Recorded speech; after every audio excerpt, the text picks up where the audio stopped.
Assalamualaikum warahmatullahi wabarakatuh. Perkenalkan, nama saya Muhammad Dafaidul Raya. Saya berasal dari kelas Gedung 2 angkatan 2025 dengan NIM 40030525650176176. Nah, jadi pada kesempatan kali ini saya akan menjelaskan tentang skala. Oke. Apa itu skala? Skala itu adalah perbandingan antara ukuran pada gambar dengan ukuran sebenarnya di lapangan. Nah, skala itu memiliki rumus. Seperti kita bisa lihat di sini, rumus skala yaitu ukuran pada gambar dibagi dengan ukuran sebenarnya. Gitu. Nah, contohnya 1:100. Artinya 1 cm di gambar sama dengan 100 cm atau 1 meter di lapangan.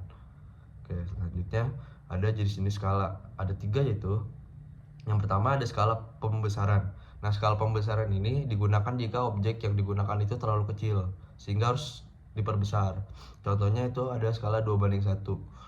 Nah, 2 cm pada gambar itu mewakili 1 cm pada ukuran asli. Nah, biasanya itu digunakan pada gambar detail baut atau detail sambungan struktur. Selanjutnya ada yang kedua, itu skala pengecilan. Nah, skala pengecilan ini digunakan jika objek sangat besar sehingga harus diperkecil. Contohnya 1:100, 1:500, 1:1000. Nah, contoh penggunaannya itu biasanya pada dena rumah, site plan, dan peta. Nah, yang ketiga ada skala numerik. Skala numerik itu skala yang ditulis dalam bentuk angka perbandingan. Contoh 1:50, 1:100, dan 1:500. Artinya satuan digambar sama dengan n satuan sebenarnya. Nah, skala pembesaran ini biasanya digunakan itu ketika kita ingin menggambar sambungan-sambungan struktur seperti yang saya jelaskan tadi. Nah, yang kedua itu digunakan ketika ingin menggambar dena rumah, site plan, peta. Dua skala ini sering digunakan pada teknik sipil. Oke, yang selanjutnya ada contoh perhitungan skala. Yang contoh satu yaitu menghitung ukuran sebenarnya dari gambar. Nah, diketahui pada soal skala menggunakan skala 1:100. Lalu panjang pada gambar adalah 5 cm. Kita mencari ukuran sebenarnya. Langsung aja. Jadi ukuran sebenarnya sama dengan 5 kali 100. 5 yaitu dari 5 cm pada panjang gambar dan 100 itu pada skala 1:100. Jadi 5 kali 100 sama dengan 500 cm karena panjang pada gambar itu 5 cm. Nah, lalu diubah menjadi meter. 500 cm menjadi 5 meter. Jadi ukuran sebenarnya yaitu 5 meter. Lalu ada contoh yang kedua, menghitung ukuran gambar dari ukuran lapangan. Nah, jadi panjang sebenarnya sama dengan 20 meter dan menggunakan skala 1:200. Nah, diubah ke cm 20 meternya itu. Jadi 20 meter dirubah ke cm itu sama dengan 2000 cm. Lalu ukuran pada gambar, karena kita menjadi ukuran pada gambar 2000 dibagi 200 karena 200 itu menggunakan dari skala 2000 bagi 200 sama dengan 10 cm. Oke. Jadi ukuran pada gambar yaitu 10 cm. Selanjutnya ada pembentukan skala pada gambar. Nah, diketahui yaitu ada ukuran pada gambar sama dengan 4 cm dan ukuran sebenarnya itu 8 cm. Karena kita mencari skala, kita ubah dulu 8 meternya ini ke dalam bentuk cm karena ukuran pada gambarnya yaitu 4 cm. Nah, jika sudah diketahui, sudah dirubah ke dalam cm itu si 8 meter, skalanya ini tinggal 4 cm dibagi 800 cm. 4 cm dibagi 800, lalu hasilnya itu kan 200. Nah, tinggal dan kita sudah menemukan hasilnya itu 1:200. Nah, ada contoh yang keempat, menentukan skala agar gambar muat di kertas. Nah, misal panjang lahan adalah 60 meter dan panjang kertas A4 panjang maksimum penggambar sama dengan 20 cm. Nah, 60 meter ini kita rubah ke dalam sentimeter seperti yang tadi. 60 meter dirubah ke sentimeter sama dengan 6000 cm. 6000 cm.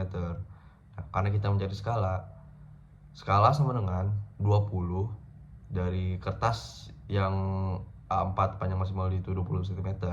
20 dibagi 6000. Nah, hasilnya kan 300. Nah, itu sudah ketemu sama dengan 1:300. Selanjutnya ada studi kasus konstruksi. Kita ambil contoh skala pada site plan perumahan. Nah, site plan perumahan itu biasanya memakai skala 1:500 atau 1:1000. Alasannya karena area pada perumahan itu biasanya sangat luas dan sebuah bangunan harus terlihat pada satu gambar. Nah, selanjutnya ada hubungan skala dengan ketelitian pekerjaan. Skala sangat mempengaruhi penelitian pekerjaan konstruksi. Misalnya, semakin besar skala, misalnya 1:50, gambar itu semakin detail, kesalahan lapangan semakin kecil gitu. Selanjutnya itu dampak jika terjadi kesalahan skala. Nah, jika terjadi kesalahan skala itu cukup banyak ya dampak-dampaknya.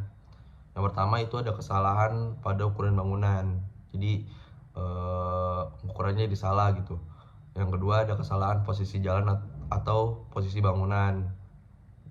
Selanjutnya yang ketiga, material dibutuhkan menjadi salah karena salah memperkirakan panjang dari bangunan tersebut atau ukuran dari bangunan tersebut.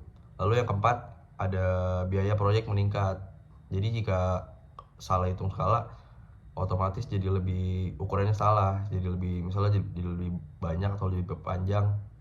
Nah kan kebutuhannya pada bahan-bahannya juga meningkat.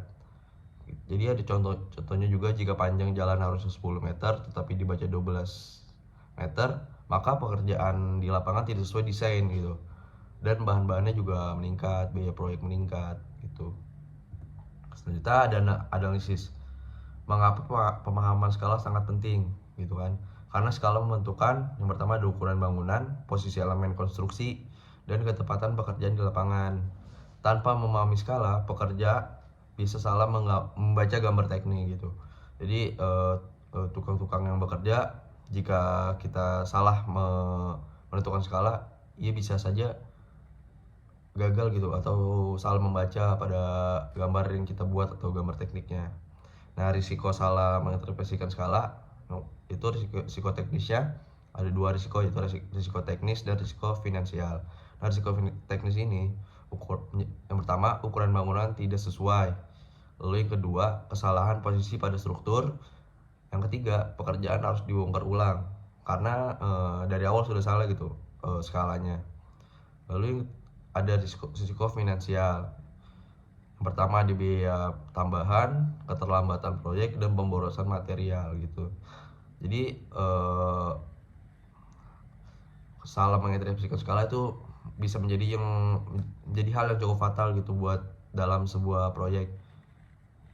Terlihat dari adanya biaya tambahan, ada keterlambatan proyek, dan pemborosan material gitu.